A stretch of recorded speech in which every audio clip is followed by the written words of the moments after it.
sound impinges on a surface, like that found on a building's interior, some of the energy passes through. Some of the sound energy is absorbed and reassigned as heat within the material. Ah! You can't make the wall hot by yelling at it. It's not that much heat. There are molecules inside the building material, and when they are impinged upon by the sound energy, they move, and as they rub together, they lose some of the energy through friction. Finally, some of the energy is reflected. All three are happening simultaneously: transmission, absorption, and reflection. We can also model it like this. All materials transmit, orbit, and reflect sound. Not in this universe. It's transmit, absorb, and reflect sound. Yeah, that's what I meant. Of course you did. This is a function of the material mass, surface smoothness, fiber orientation, porosity, air tightness, and stiffness. Let's look at a material with little mass and a surface with negligible pores. Say glass. We'll put glass on top. Watch as sound impinges on the glass. Lots of energy transmitted, not much mass to the glass, not much absorbed in the surface of the glass, few pores and therefore few corresponding air pockets. Simultaneously, we'll look at concrete. Smooth concrete. Much more mass, and provided the concrete barrier is airtight, absent penetrations, very little will transmit through the barrier. Because the concrete surface is smooth, there is little absorption and high levels of sound reflection. Finally, we'll add a third barrier. We'll start with the concrete wall and add a layer of fabric-wrapped glass fiber to it.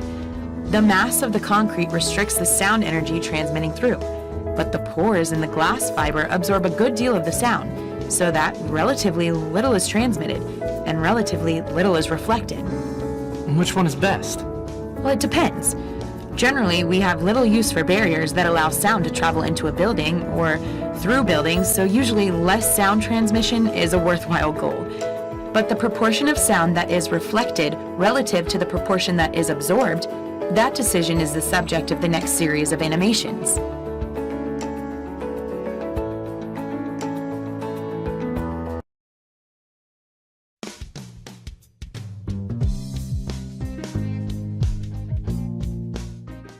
When a sound hits a surface, it bounces back like that?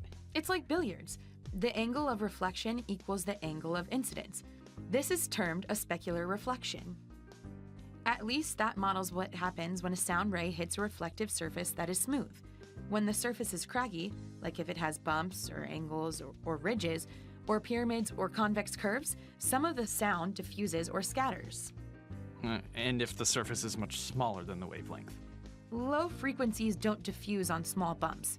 If the surface is small relative to the wavelength, then the sound will fail to see the bumpiness of the surface at all. The reflection may be specular, or as is so often the case in the modal world of low frequencies, which, remember, means long wavelengths, the behavior may not be easily modeled geometrically.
In language,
Okay, I get it. In the absence of reflecting surfaces, the direct sound is the only kind of sound arriving at the listener. It arrives at the listener sometime after the source creates it, the delay pursuant to the distance between the source and the receiver.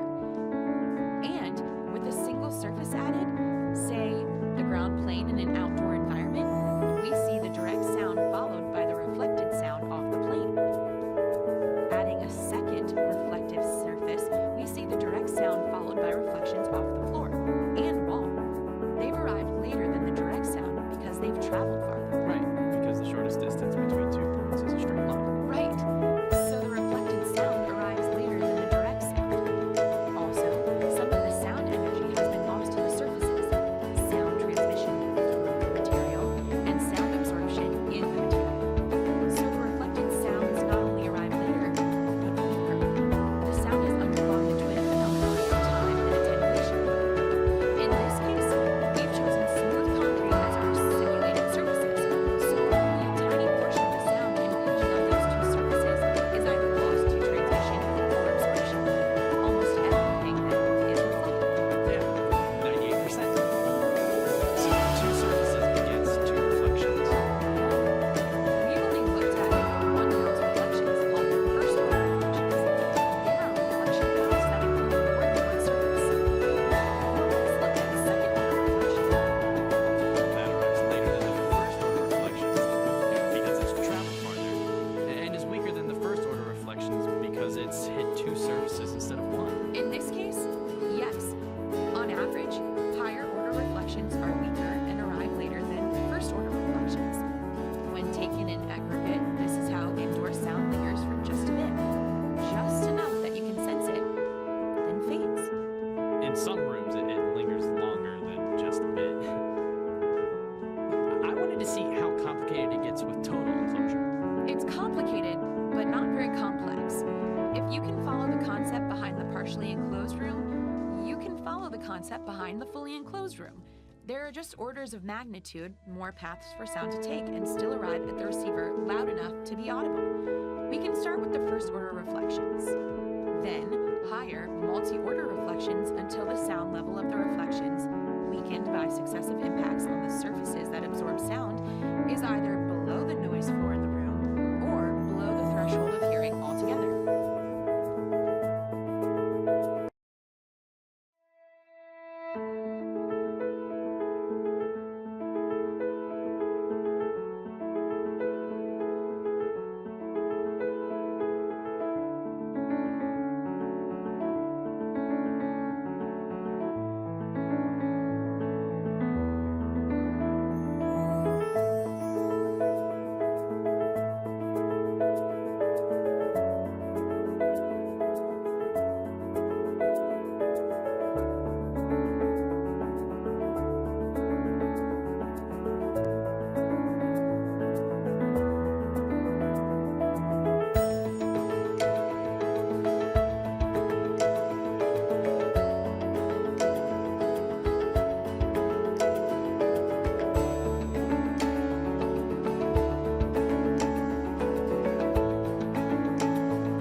quantify how much sound is reflected into the room?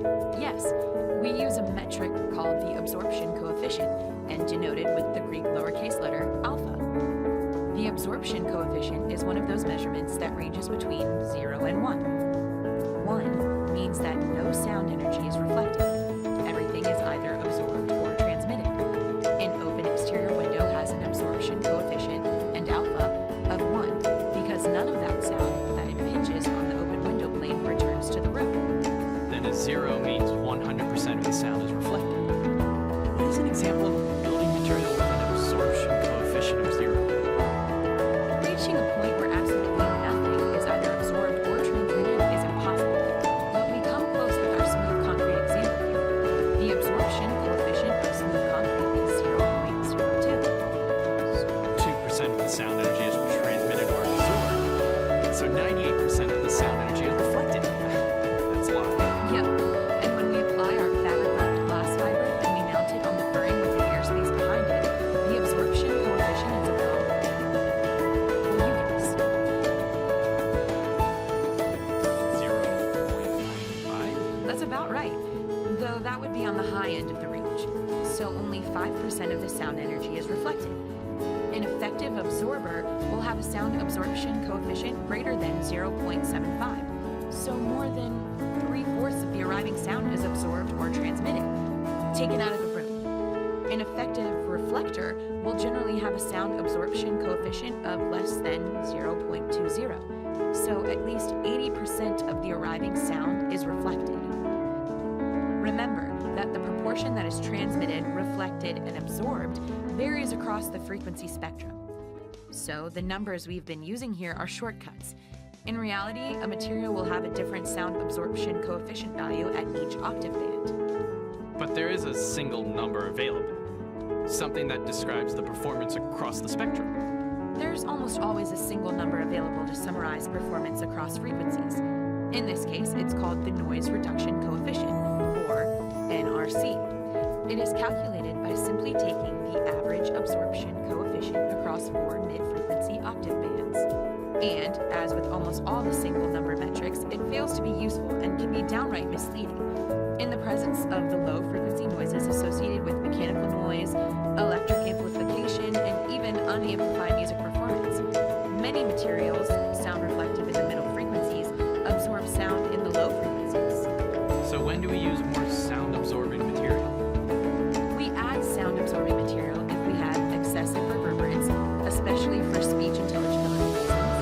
An architecture student designed this cafeteria without acoustic consideration and simulated the oral environment, which sounds something like this. In language, infinitely many words can be written with a small set of letters. And with the addition of sound absorption, as well as some acoustically irrelevant daylighting changes, make it sound like this. In language, infinitely many words can be written with a small set of letters. Big difference, both visually and orally. In practice, adding more sound-absorbing material to a room with some already existing quantity of sound-absorbing material affects the room only modestly. But adding even a little sound-absorbing material to a room with almost no existing absorption leverages substantial changes to the acoustic character of the space. We also use sound absorption to nullify an acoustic defect, like the echo that smacks off the rear wall of a long room. Coating the offending surface with fuzz fixes the offending reflection because so little sound is reflected. More on that later.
I'm John Calder of Acoustic Geometry.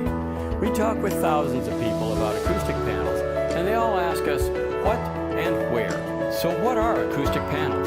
There are two types, absorbers and diffusers, and they're both important to improving the sound of your room. We'll start by finding the first reflection points, which are simply the places sound bounces after leaving your speakers on the way to your ears. First reflection points have the first and worst effect on sound in rooms.